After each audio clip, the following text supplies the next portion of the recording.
Now, we are featuring a different sport today, a contact sport called Mixed Martial Arts or MMA. The Ultimate Fighting Championship or the UFC is seeing the return of one of its more popular fighters.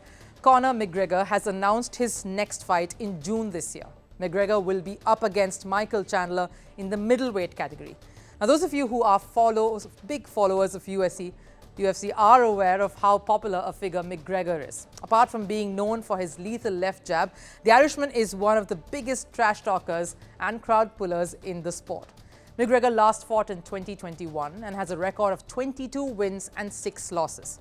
And his comeback to UFC is going to be nothing short of grand. Guess who's back? Back again. Notorious McGregor's back. Tell all your friends. Yes, Conor McGregor has announced a comeback to the UFC. The Irishman will be back in the octagon this year. McGregor has announced that he will fight Michael Chandler in the middleweight category. The fight is scheduled for the 29th of June and the arena will be in the American city of Las Vegas. The announcement was McGregor's New Year gift to his fans. Immediately after McGregor announced his return fight, his to-be opponent Michael Chandler was quick to respond. First, Chandler took to his social media to agree to the fight. Then he went on a podcast and said this. Man, the Mystic Mike prediction. I stand firm in my prediction that I make him second guess himself in the first round. Get him on his heels. Get him real tired by the end of the first break. Break him at the end of the first and finish him in the second. I think I knock him out. Devastating knockout in the second round. And it is going to be epic, man. It is going to be awesome. I just can't wait to compete against him. My hat's off to him. I got a ton of respect for him, but I want to separate him from consciousness and I can't wait to do it. Chandler says he will knock out McGregor in the second round and that he can't wait to do it.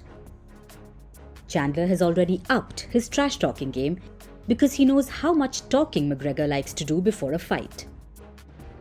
But before McGregor begins his talking, he will have to prepare to back it up. The Irishman hasn't fought in almost 2 years. McGregor was on a winning rampage until 2016. That's when he met Khabib Nurmagomedov. And it was one of the most awaited fights in UFC history. Khabib ended up winning that fight after putting McGregor in a chokehold. After that loss, McGregor came back with a win and then lost his next 2 fights against Dustin Poirier. It was in the second fight against Dustin that McGregor broke his leg and was out of the octagon since. Now he's announced a comeback, and it's going to take a lot if the Irishman wants to win. This will be the first time that he will fight in the middleweight category. He will have to train a lot and train hard to increase his weight to meet Chandler. Just like McGregor, Chandler also has a good fight record. Chandler has won 23 fights and lost 8 fights in his career. The matchup is going to be the most awaited. That's because McGregor's craze and hype are unparalleled. He has a massive fan following, and we can expect a lot of antics from the Irishman in the lead up to the fight. Add to that the many other face-offs we're awaiting, like Messi vs Ronaldo and Nadal vs Alcaraz. 2024 looks like a pretty promising year already.